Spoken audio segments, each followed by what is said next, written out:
الله وبركاته. بسم الله الرحمن الرحيم. الحمد لله وكفى وسلام على عباده الذين اصطفى. أما بعد فأعوذ بالله من الشيطان الرجيم. بسم الله الرحمن الرحيم. ومن يبتغي غير الإسلام دينا فلن يقبل منه وهو في الآخرة من الخاسرين. صدق الله العظيم. وقد قال النبي صلى الله عليه وآله وسلم: الإسلام يعلو ولا يعلى.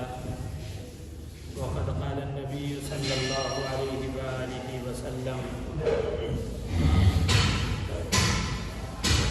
الدنيا سجن المؤمن وجنة الكافر، أو كما قال عليه الصلاة والسلام.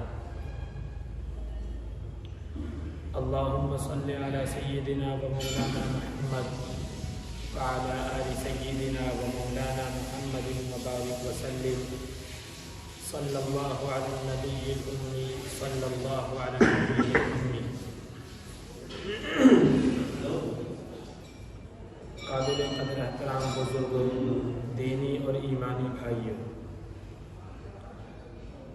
اللہ تبارک و تعالیٰ کا یہ نظام ہے کہ جب سے اس دنیا کو رب العالمین نے وجود بخشا، رب العالمین نے جب سے اس دنیا کو بنایا، جب سے اس دنیا کی ابتدا ہوئی، اللہ تبارک و تعالیٰ نے ہر زمانے میں ایمان کے ماننے والوں کی اور حق کو تسلیم کرنے والوں کی آزمائش کی ہے. اور یہ بھی رب العالمین کا نظام اور اصول رہا ہے کہ اللہ تبارک و تعالیٰ نے اپنے ماننے والوں کو، اپنے نبی کی سچی اتباع کرنے والوں کو، حضور پاک صلی اللہ علیہ وسلم کے مطابق زندگی گزارنے والوں کو اللہ تبارک و تعالیٰ نے کامیاب فرمایا ہے. جس طریقے سے رب العالمین کا یہ اصول اور یہ قانون رہا ہے کہ جب سے یہ دنیا بنی، اللہ تبارک و تعالیٰ نے ہر زمانے میں ہر انسان کو آزمایا. خالق کائنات اللہ تبارک و تعالیٰ نے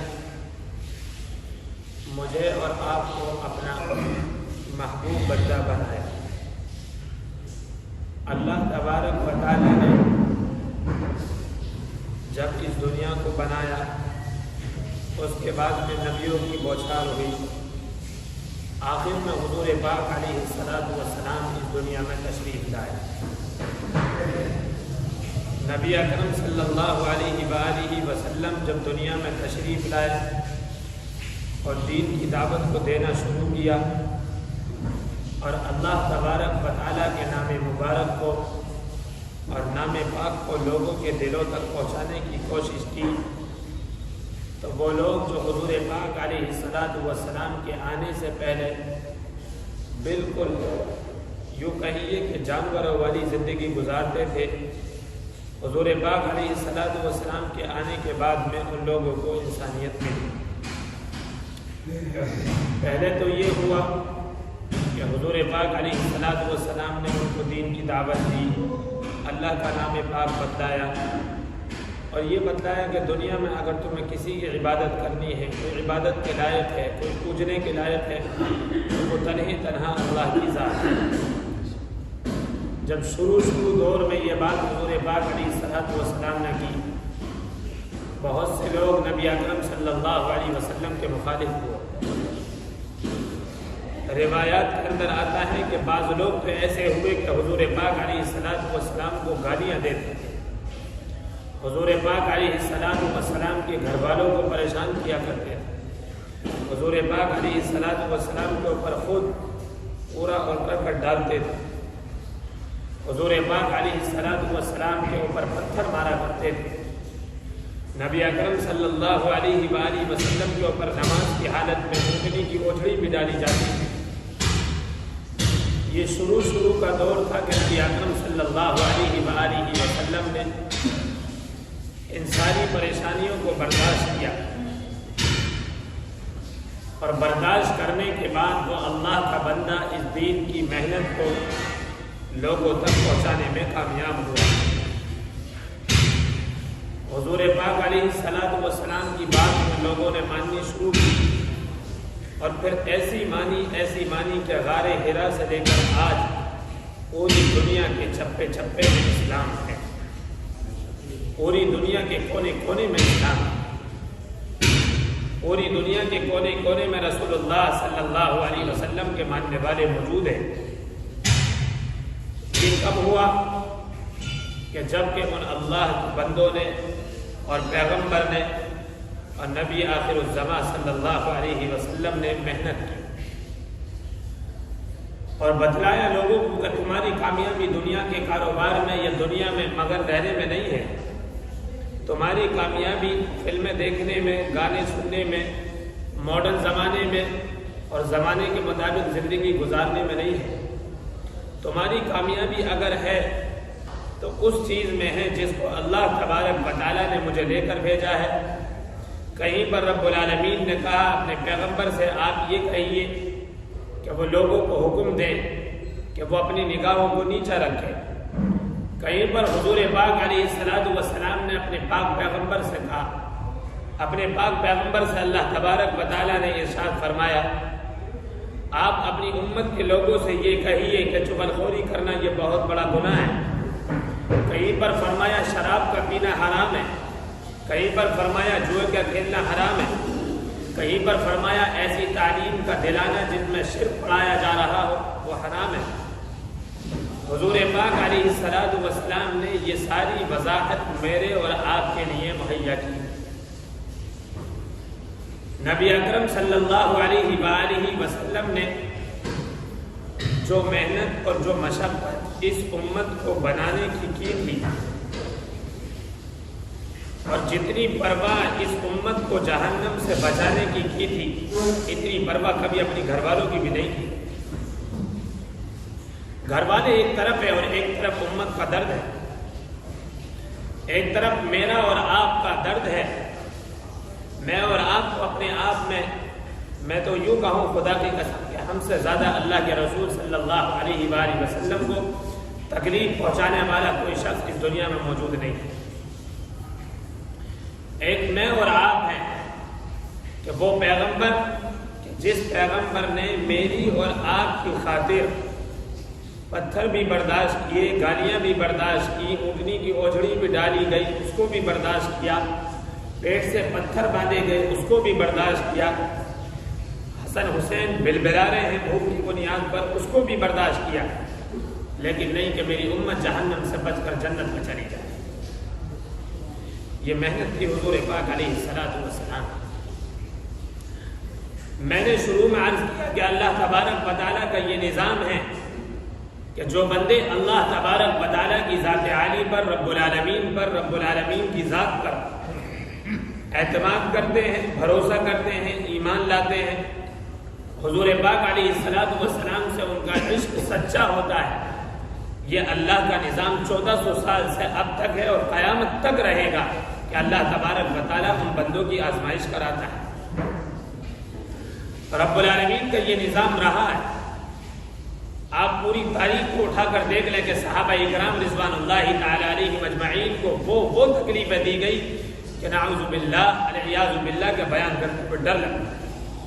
ظالموں نے گالیاں بھی بکی، برا بھلا بھی کہا، مارا بھی، توڑا بھی، اتنی تکلیف ایک موقع پر صحابہ اکرام رضوان اللہ تعالی علیہم اجمعین کہنے پر مجبور ہو گئے کہ متی نصر اللہ، اللہ کی مدد کب آئے؟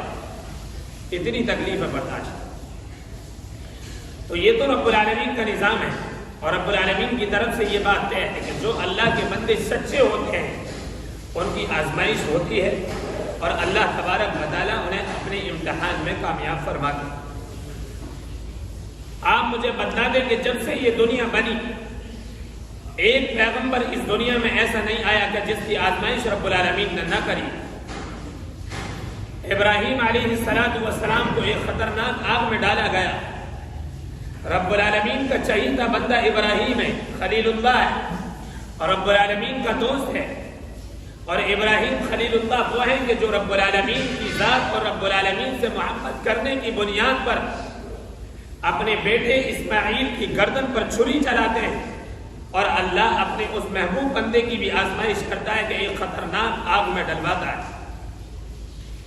رب العالمین نے ابراہیم علیہ السلام کو اس خطرناک آگ سے بچایا کہ جس خطرناک آگ کے بارے میں آتا ہے کہ اگر پرندہ اوپر سے گزر جائے تو براب ہو جائے۔ تو اللہ نے آزمائش تو پیغمبر کی ابراہیم کی بھی کی تھی، رب العالمین نے آزمائش تو موسیٰ علیہ السلام کی بھی کی تھی کہ ابھی تو موسیٰ علیہ السلام پیدا ہی ہوئے تھے، یہ کون سی نوبت آئی کہ ایک لکڑی کے باکس میں اور ایک لکڑی کے ڈبے میں بند کر کے موسیٰ علیہ السلام کو رب العالمین نے ان کی والدہ کو حکم دیا کہ آپ ان کو دریا نیل میں چھوڑ دیجئے۔ آزمائش تو یہ بھی تھی۔ میں اور آپ ذرا اپنے ایک معصوم بچے کو ایک لکڑی کے باکس میں ڈال کر ذرا دریا میں ڈال کر دیکھیں، میرا اور آپ کا دماغ تصور بھی نہیں کر سکتا اس چیز کو۔ اللہ تبارک و تعالیٰ نے موسیٰ علیہ السلام کی والدہ کو حکم دیا، وہ ڈال کر آئی۔ آزمائش تو یہ بھی تھی۔ رب العالمین نے آزمائش تو ان کی بھی کی، اور رب العالمین نے آزمائش تو حضور پاک علیہ السلام کی بھی کی۔ نبی اکرم صلی اللہ علیہ وآلہ وسلم کی جتنی خطرناک آزمائش ہوئی اور جتنی تکالیف حضور پاک علیہ السلام نے اس دین کی خاطر برداشت کی، شاید کہ کسی نبی نے کی۔ خطرناک آزمائش کا دور۔ اللہ تبارک و تعالی اپنے ان چنیدہ بندوں کو جو ان خطرناک حالات میں اپنے ایمان کے بچانے کی فکر کرتے ہیں، اور ان خطرناک حالات میں کہ جن میں پوری دنیا اسلام کی بغاوت کرتی ہے اور جن میں دنیا کا چپا چپا اسلام کا دشمن ہوتا ہے، اور اس موقع پر کوئی ایک اللہ کا بندہ رب العالمین کی ذات پر اپنے ایمان کو لگائے ہوئے اور جمائے ہوئے ہوتا ہے، اللہ تبارک و تعالیٰ اس بندے کی آزمائش کرتا ہے، اور وہ بندہ رب العالمین کی ذات سے اور اللہ تبارک و تعالیٰ اس بندے کو کامیاب کرتا ہے۔ ہزاروں اور لاکھوں کی تعداد میں لوگ ایسے آئیں گے جو اسلام کی بغاوت کریں گے، اور تقریباً 100 یا 50 یا 60 یا 70 لوگ ایسے ہوں گے جو سچا ایمان رب العالمین کی ذات پر رکھتے ہوں گے، اور رب العالمین ان 70 یا 60 کی بنیاد پر ان ہزاروں اور لاکھوں کو تباہ اور برباد کرے گا۔ یہ اللہ کا نظام 1400 سال سے اب تک ہے اور قیامت تک رہے۔ آپ 12 سنتے جنگوں کے واقعات، جنگ احد کے، جنگ بدر کے، جنگ غزوہ خندق کے، کہ رب العالمین نے 313 کو کامیابی دی، رب العالمین نے موسیٰ علیہ السلام کو کامیابی دی، رب العالمین نے نوح علیہ السلام کو کامیابی دی۔ یہ اللہ کا نظام ہے۔ جو بندہ رب العالمین کی ذات پر اور جو بندہ محمد عربی صلی اللہ علیہ وسلم کے طریقے پر پورے اطمینان کے ساتھ زندگی گزارتا ہے، کبھی دنیا میں اسے رسوا نہیں ہونا پڑتا۔ کوئی اللہ کا بندہ دنیا میں رہنے والا وہ اللہ کے رسول سے سچی محبت کرے، ان کے راستے پر اپنی زندگی کو گزارے، صحابہ اکرام رضوان اللہ تعالی علیہم اجمعین کے طریقے پر اپنی زندگی کو گزارے، اور وہ بندہ دنیا میں پریشان ہو، یہ سوال ہی پیدا نہیں، یہ ممکن ہی ہے۔ ایک بندہ تو وہ ہے جو رب العالمین کی ذات سے محبت کرتا ہے، ایک بندہ وہ ہے جو محمد الرسول اللہ سے محبت کرتا ہے، ایک بندہ وہ ہے کہ جو دنیا سے محبت کرتا ہے۔ آپ دونوں کا جائزہ لے کر دیکھ لیں، آپ اس سے بھی معلوم کریں جو دنیا سے محبت کرتا ہے، اور اس سے بھی معلوم کریں جو رسول اللہ اور محمد الرسول اللہ اور اللہ سے محبت کرتا ہے۔ آپ اس سے بھی معلوم کریں کہ تمہاری زندگی کیسی ہے۔ کوئی اللہ کا بندہ ہو جو رب العالمین کی ذات پر ایمان رکھتا ہو، جو رب العالمین کی ذات پر سچا ایمان اگر رکھتا ہو، میں قسم کھا کر یہ بات کہتا ہوں کہ کبھی دنیا میں اس کو رسوا نہیں کیا جا سکتا۔ اللہ تبارک و تعالیٰ نے قرآن مجید میں فرمایا، ایمان والوں میں تم سے محبت کرتا ہوں۔ رب العالمین یہ کہتا ہے کہ کوئی میرا بندہ میری طرف کو چل کر آتا ہے، میں دوڑ کر جاتا ہوں، کوئی میرا بندہ میری طرف کو 1 ہاتھ آتا ہے، میں 10 ہاتھ آتا ہوں۔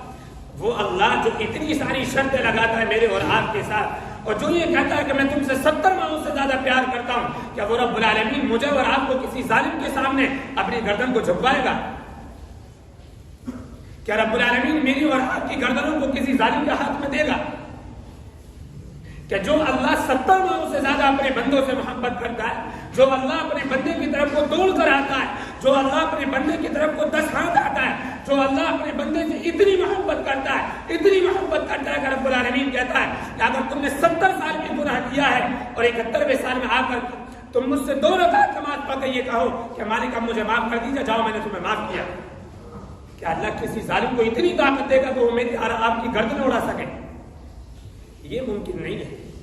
کوئی اللہ کا بندہ سچا عاشق ہو رب العالمین کا، سچا عاشق ہو محمد الرسول اللہ کا، اور وہ بندہ دنیا میں پریشان ہو، یہ نہیں ہو سکتا۔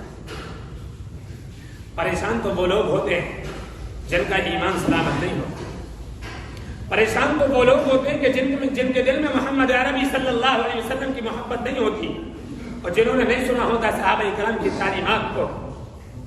صحابہ کرام رضوان اللہ تعالی علیہم اجمعین کے اوپر وہ خطرناک حالات آئے، ایک موقع پر اتنے خطرناک حالات آئے، تمام صحابہ چیخنے لگے متی نصر اللہ، اللہ کی مدد کب آئے؟ خطرناک حالات۔ انہیں معلوم ہے کہ ہمارا جو ٹھکانہ ہے وہ رب العالمین کی ذات ہے، انہیں معلوم ہے کہ اگر ہماری کوئی ہیلپ کرے گا، ہماری کوئی مدد کرے گا ان خطرناک حالات میں، کہ پوری دنیا جب اسلام کی بغاوت کرے گی اور اس موقع پر کوئی اسلام کو بلندی دینے والا ہے، اور اس موقع پر کوئی اسلام کے ماننے والوں کو بچانے والا ہے، اور اس موقع پر کوئی اسلام کے ماننے والی لڑکیوں کو بچانے والا ہے، تو وہ صرف رب العالمین کی ذات ہے۔ اور اگر کسی ایک اللہ کے بندے نے اس موقع پر، کہ جس موقع پر دنیا کی تمام قومیں اسلام کے خلاف اعلان کر رہی ہوں، اور اس کا ایمان یہ ہو کہ ہاں کہ اگر ہم دنیا کی قوموں کا ساتھ دیں گے تبھی ہمیں مدد مل پائے گی، تو خدا کی قسم وہ مشرک ہے، وہ کافر ہے، اس نے رب العالمین کی ذات سے اپنے ایمان کو ہٹا لیا۔ اور جو اللہ کا بندہ رب العالمین کی ذات پر یقین رکھتا ہے، اگر ایک اللہ کا بندہ ہے اور اس کا سچا ایمان ہے رب العالمین کی ذات پر، میں قسم کھا کر کہتا ہوں وہ کبھی نہیں گھبرائے گا حالات سے، کبھی نہیں گھبرائے گا۔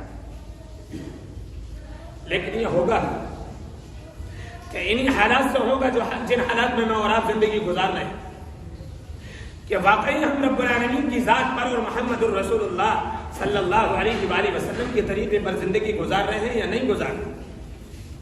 میں اور آپ جائزہ لے سکتے ہیں اپنی زندگی کا۔ میرے عزیز کو برا ماننے کی بات نہیں ہے، ہمارے تو کھانے بھی وہ والے ہو گئے جن میں عیاشی ہے، ہمارے تو لباس بھی وہ آ گئے جن میں بدماشی نظر آتی ہے، ہمارے تو کانوں میں گانے بھی ایسے سنے جانے لگے کہ جن میں ماں باپ کے خلاف انسان کے دل کے اندر بغاوت بھری جاتی ہے، ہمارے تو بالوں کا اسٹائل بھی وہ ہو گیا جو رسول اللہ صلی اللہ علیہ وسلم کا نہیں تھا، ہمارے تو کپڑوں کا لباس وہ ہو گیا جو صحابہ کرام رضوان اللہ تعالی علیہم اجمعین کا نہیں تھا۔ اگر صحابہ کرام رضوان اللہ تعالی علیہم اجمعین کے جیسی زندگی اور ان کے جیسا طریقہ اور ان کے جیسا کلچر میری اور آپ کی زندگی میں ہوتا، خدا کی قسم جس طریقے سے مصعب بن عمیر، خالد بن ولید، خالد سیف اللہ جیسے اللہ کے بندے تیار ہوئے اور اللہ نے ان کے ہاتھوں پر لاکھوں کو فتح کیا اور رب العالمین نے ان کے ہاتھوں پر لاکھوں کو ایمان والا بنایا، خدا کی قسم آج اگر ہم بھی ان کے طریقے پر ہوتے تو دنیا کا کوئی انسان میری اور آپ کی طرف کو نگاہ اٹھا کر نہیں دے۔ یہ موقع تو میں نے اور آپ نے دیا۔ میرے عزیزوں، آپ میرے بڑے ہیں، لیکن میں آپ سے ایک سوال کروں اس زمانے میں، میرے پیاروں آپ خود بتائیں کہ جتنا رزق رب العالمین کا میں اور آپ کھاتے ہیں، کہ اگر رب العالمین نے مجھ سے اور آپ سے ایک دانے کے بارے میں حساب لیا کہ میں اور آپ اس کا حساب دے سکیں گے؟ یہ بات تو ایک طرف ہے، اور دوسری بات یہ کہ رب العالمین نے مجھ سے اور آپ سے معلوم کیا، میں نے تمہیں آنکھیں دی تھی کہ عیاشی کے لیے میں نے تمہیں آنکھیں دی تھی، میں نے تمہیں پیسہ دیا تھا کہ اس وجہ سے پیسہ دیا تھا کہ تم اس پیسے کو غلط جگہ میں استعمال کرنا۔ کیا رب العالمین نے مجھ سے اور آپ سے معلوم کیا میں نے تمہیں ٹانگوں کا صحیح سلامت بنایا تھا کہ اس وجہ سے بنایا تھا کہ تم ان ٹانگوں کے ساتھ، ان پیروں کے ساتھ زنا کے اڈوں پر جاؤ؟ رب العالمین مجھ سے اور آپ سے یہ سوال نہیں کرے گا۔ اللہ تبارک و تعالیٰ کو قیامت کے دن شیطان سے کہے گا، آپ ان لوگوں سے کہو کہ میں نے تو ان کے پاس رسول بھیجے تھے، میں نے تو ان کی ہدایت کے لیے پیغمبروں کو بھیجا تھا، میں نے ان کی ہدایت کے لیے کلام اللہ کو اتارا تھا، میں نے ان کی ہدایت کے لیے حدیث کو اتارا تھا، لیکن انہوں نے عمل کیوں نہیں کیا؟ یہ شیطان باتیں کہے گا۔ جس شیطان کے کلچر میں آ کر اور جس شیطان کی پلاننگ میں آ کر میں اور آپ اس زمانے میں عیاشی میں لگے ہوئے. خدا کی قسم کل وہی شیطان کہے گا میرا اور تمہارا کوئی واسطہ نہیں, تم نے خود اپنی زندگی پر ظلم کیا تھا. یہ حالات ہیں ہمارے ایمان والوں کے. ڈر لگتا ہے. ایمان والے ہیں, رسول اللہ صلی اللہ علیہ وسلم کے ماننے والے, صحابہ اکرام رضوان اللہ تعالی علیہم اجمعین کو ماننے والے, اور ان کے حالات یہ کہ وہ زنا کے اڈوں پر جا رہے ہیں. بلا کی شدید تکلیف ہوئی. یہ بات ہے جو آپ کے سنبھل کر سننے میں آئے. شدید تکلیف آپ کے بات. یہ مسلمانوں کا بات ہے. مسلمانوں کے یہاں یہ اعمال نعوذ باللہ اعوذ باللہ. کتنی تکلیف محمد عربی صلی اللہ علیہ وسلم کو پہنچی ہوگی کہ ایک بڑا شہر ہے کہ جس میں اکثر تعداد 99% مسلمان ہیں, اور اس مسلمانی بستی کے اندر یہ کام ہو رہا ہے کہ نعوذ باللہ, اور مسلمانوں کی بچیاں بھی اس کام میں مبتلا ہیں. خدا کی قسم جواب نہ دے سکے. شدید تکلیف ہے مجھے اس بات سے. مسلمانوں کی بستی ہے, آپ خود بتائیں, زیادہ لوگ تو غیر نہیں ہیں. اکثریت مسلمانوں کی ہے یا نہیں ہے؟ اکثریت ایمان کے ماننے والوں کی ہے یا نہیں ہے؟ آخر یہ وجہ کیا ہوئی کہ ہماری بچیاں اس دہانے پر پہنچ گئی؟ حضور پاک علیہ الصلوۃ والسلام وہ پیغمبر کہ جس نے مجھے اور آپ کو بنانے کے لیے اپنے خون کو سجوایا. نبی پاک علیہ الصلوۃ والسلام نے میری اور آپ کی بچیوں کی عزت کی سلامتی کے لیے خدا کی قسم کھا کر کہتا ہوں, اللہ کے اس پیغمبر نے, اس لاڈلے حبیب نے راتوں دن دعا کی ہے اس امت کے لیے. نوجوانوں, حساب مجھ سے اور آپ سے ہوگا. ان بڑے بوڑھوں سے کیا حساب ہوگا؟ یہ تو بیچارے عمر کے اس دہانے پر ہے کہ اگر یہاں بلا کر رب العالمین سے کہیں مالک معاف کر دیجئے, مالک معاف کر دیجئے, اللہ بھی کہتا جاؤ میں نے تمہیں معاف کیا. ایک نوجوانوں, میں اور آپ ہیں, مجھے اور آپ کو غور کرنا چاہیے. یہ کون درندے ہیں جو ہماری بچیوں کو پر ان حالات کو لے کر آ رہے ہیں؟ کس کی اتنی ہمت ہوئی کہ جو ہماری بچیوں کو ان کاموں میں لے کر آ رہا ہے؟ یہ نوجوانوں, میری اور آپ کی ذمہ داری ہے. میرا آپ کو ڈانٹنے کا مقصد نہیں ہے. میں آپ کو بتا رہا ہوں یہ حالات ٹھیک نہیں ہے. یہ پلاننگ ہے ہماری بچیوں کی عزت کو لٹوانے کی. یہ پلاننگ ہے ان کی عزتوں کے ساتھ کھلواڑ کرنے کی. یہ پلاننگ ہے ان کی عزتوں کو لٹانے کی. یہ پلاننگ ہے ان کو سرعام ننگا کرنے کی. اور خدا کی قسم نوجوانوں, جب تک اپنے آپ کو سیدھا نہ کرو گے یہ حالات ایسے ہی آئیں گے. مسلمانی بستی ہے, اور مجھے تو کل ایک صاحب نے اور خبر دی کہ صرف ایک نہیں ہے, سنبل کے اندر یہ 2 جگہ پر اور کام ہو رہا ہے. نعوذ باللہ, یہ دن اور دیکھنے کو رہ گئے تھے کہ مسلمانوں کے حالات اتنے بھی بدتر آ گئے.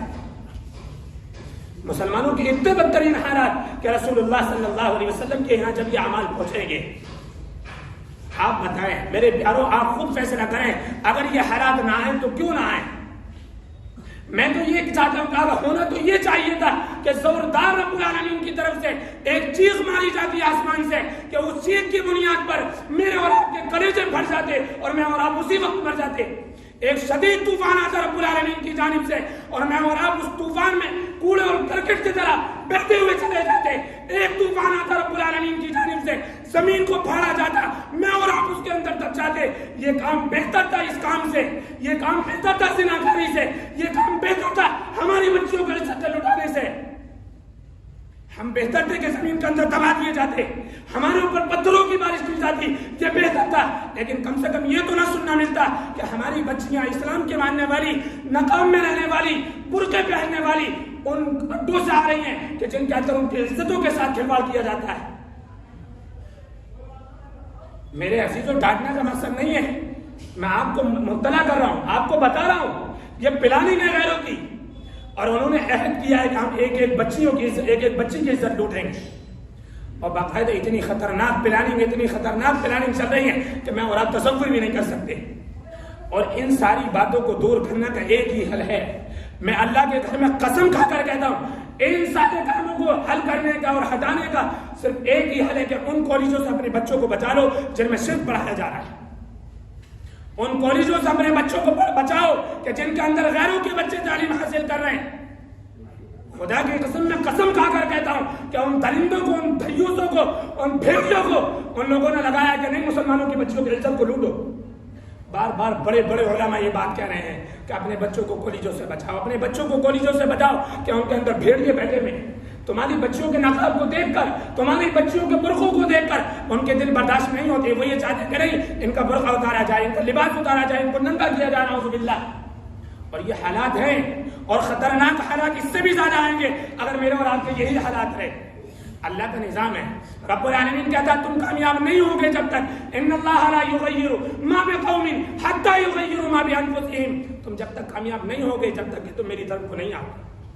اللہ تبارک و تعالیٰ اس قوم کو جب تک نہیں بدلتا جب تک وہ خود فکر نہ کرے اپنے آپ کو بدلنے کی، میں اور آپ فکر نہ کریں بدلنے کی، رب العالمین کیوں بدلے؟ وہ اللہ کے جس نے مجھے اور آپ کو پیدا کیا ہے، رب العالمین مجھ سے اور آپ سے زیادہ شاندار لوگوں کو اور مجھ سے اور آپ سے زیادہ شاندار اپنی عبادت کرنے والے لوگوں کو اس دنیا میں بھیجنے پر قادر ہے، اور وہ اللہ بھیج سکتا ہے۔ لیکن آپ یقین جانیں یہ تو رسول اللہ صلی اللہ علیہ وسلم کی دعاؤں کا صلہ ہے کہ میں اور آپ ان خطرناک حالات میں بچے ہوئے۔ یہ حضور پاک علیہ الصلوۃ والسلام کی ان دعاؤں کا صلہ ہے کہ وہ اللہ کا بندہ ایک موقع پر مصلی پر بیٹھ کر رو رہا ہے، یا ربی امتی یا ربی امتی یا ربی امتی۔ جبریل نے آ کر معلوم کیا اللہ کے رسول کیوں اتنا رو رہے ہیں، کیا پریشانی ہے؟ آپ کا برا حال ہو گیا روتے روتے، داڑھی مبارک تر ہو گئی، جس جگہ پر بیٹھ کر وہ جگہ تر ہو گئی، آپ کو کیا فکر ہے؟ آپ تو آخری پیغمبر ہیں اور اللہ آپ سے محبت کرتا ہے۔ حضور پاک علیہ الصلوۃ والسلام نے فرمایا مجھے غم تو میری امت کا ہے، مجھے غم تو میری امت کا ہے، کہیں ایسا نہ ہو کہ کل قیامت کے دن میرے سامنے میرا ایک امتی بھی رب العالمین جہنم میں ڈالے۔ وہ پیغمبر جو میرے اور آپ کے لیے صرف تنہا ایک امتی کے لیے رو رہا ہے، کہیں ایسا نہ ہو کہ ایک امتی بھی، ایک میرا ماننے والا، ایک میرے اوپر ایمان لانے والا، کہیں ایسا نہ ہو کہ وہ جہنم میں چلا جائے۔ اللہ کے واسطے اپنے بچوں کو بچاؤ، ایمانی تعلیم دلاؤ، کلام پاک کی تعلیمات اپنے گھر میں لاگو کرو، پیدا کرو، اور اپنے بچوں کو نماز کا عادی بناؤ، اپنے بچوں کو رسول اللہ کے کلچر پر لے کر آؤ، اپنے بچوں کو وہ لباس پہناؤ کہ جس لباس کے اندر اسلام کی خوشبو آتی ہے، اپنے بچوں کو وہ کھانے کھلاؤ جن کھانوں میں اسلام کی خوشبو آیا کرتی ہے، اپنے آپ بھی وہ لباس اختیار کرو، اپنی زندگی بھی وہ بناؤ کہ جن میں اسلام کی خوشبو آتی ہے۔ اگر اس سے ہٹ کر زندگی گزاریں گے تو حالات یہی آئیں گے اور خطرناک حالات آئیں گے۔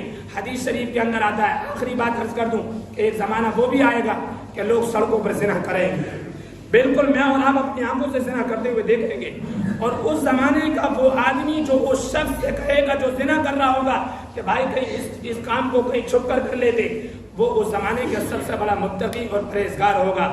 اللہ نہ کرے کہ میں اور آپ ان حالات میں آئے، اللہ نہ کرے کہ اللہ تبارک و تعالیٰ مجھے اور آپ کو ان کاموں میں پیش کرے اس سے پہلے کہ رب العالمین سے اپنے گناہوں کی، اپنے بچوں کی طرف سے، اپنے گھر والوں کی طرف سے، سب کی طرف سے اور پوری امت کے لیے معافی مانگے کہ رب العالمین ہم سب کو معاف فرمائے۔ خطرناک حالات سے ہمارے بچوں کی، ہمارے خاندان کی، ہماری بہنوں کی، ہماری ماؤں کی حفاظت فرمائے۔ اللہ تبارک و تعالیٰ جب تک میں اور آپ دنیا میں رہیں ایمان پر جمنے کی توفیق مرحمت فرمائے۔ وآخر دعوانا ان الحمد للہ۔